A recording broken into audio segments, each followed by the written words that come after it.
Hello Bardhaman university second semester student Gargi tutorial ক্লাসে তোমাদের স্বাগত জানাই। দেখো, এর আগে আমি তোমাদের মেজরের যে পলিটিক্যাল সায়েন্স যারা রেখেছো তাদের আমি একটা সিলেবাস দিয়ে দিয়েছিলাম। সেই সিলেবাসের আমি আজকে একটা সাজেশান তৈরি করেছি, খুবই গুরুত্বপূর্ণ সাজেশান। এই কোশ্চেনগুলো তোমরা যদি রেডি করতে পারো, আশা করছি তোমরা পরীক্ষায় খুব ভালো রেজাল্ট করতে পারবে। তো দেখে নেওয়া যাক, আমি 5টা ভাগে ওই ইউনিটগুলোর মধ্যে থেকে 5টা ভাগে ভাগ করে কিছু কোশ্চেনগুলোকে অ্যাড করেছি। দেখো, খুবই ইম্পর্ট্যান্ট প্রশ্ন এগুলো, দেখে নাও এবং খাতায় লিখে নাও। আর এখন থেকে এই সমস্ত প্রশ্নগুলো খাতায় রেডি করতে থাকো, তাহলে আশা করছি তোমাদের ভালো ফল হবেই। দেখো, এখানে আছে 1 নম্বরে রাজনৈতিক তত্ত্বের বর্তমান অবস্থা সম্পর্কে টিকা লেখো। 2 নম্বরে দেখো, রাজনৈতিক তত্ত্ব বলতে কি বোঝায়, এর শ্রেণীবিভাগ করো। 3 নম্বরে রাজনীতি সংজ্ঞা দাও।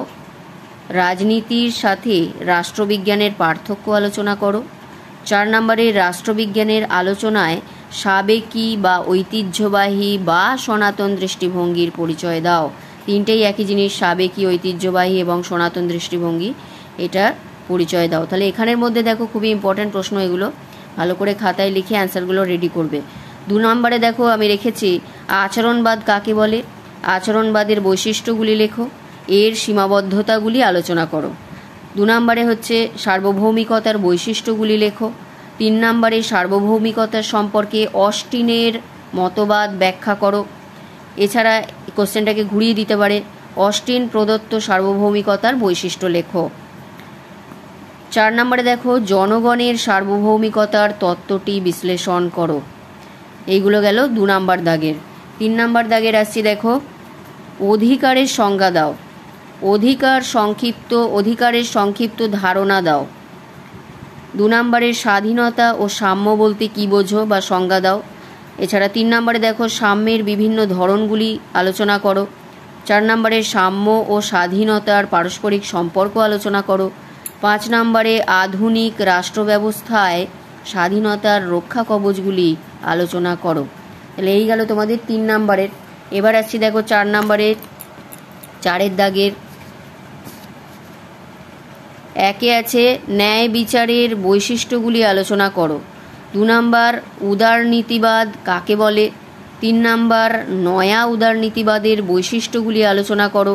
4 নম্বরে উদারনীতিবাদ এবং নয়া উদারনীতিবাদের মধ্যে পার্থক্য আলোচনা করো। 5 নম্বরে চরমপন্থী নারীবাদের টিকা লেখো। 6 নম্বরে গণতন্ত্র ও ফ্যাসিবাদের মূল পার্থক্যগুলি কী তা আলোচনা করো। এই গেল তোমাদের 4 দাগ কমপ্লিট হলো। এবার 5 দাগে আসছি, দেখো 5 দাগে এই কোশ্চেনগুলো রেখেছি আমি।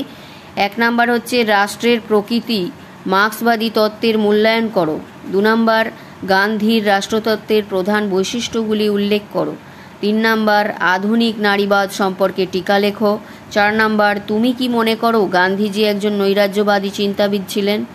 5 নম্বর গান্ধীজির সর্বোদয়ের ধারণাটি ব্যাখ্যা করো। 6 নম্বর গান্ধীজির রাষ্ট্রহীন গণতন্ত্র বা রামরাজ্যের ব্যাখ্যা দাও।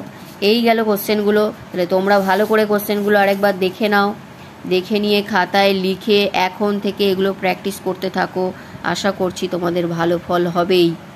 তবে একটা কথা বলে রাখি, এগুলো আমি 10, 5-এর মধ্যে ভাগ করে দিলাম না। এগুলো কোনো কোনো সময় 10-এ আসতে পারে, আবার এর থেকেই ছোট করে 5-এ আসবে। তোমরা একটা বড় 10-এর মতো করেই মুখস্থ করবে, যাতে তোমরা 5-এও লিখতে পারো আবার 10-এও লিখতে পারো। এইভাবে তোমরা তৈরি করে নেবে। দেখে নাও কোশ্চেনগুলো ভালো করে।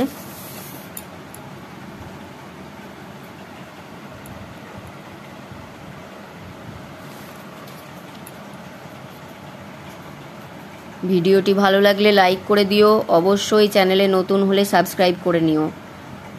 দেখা হচ্ছে আবার পরের ভিডিওতে।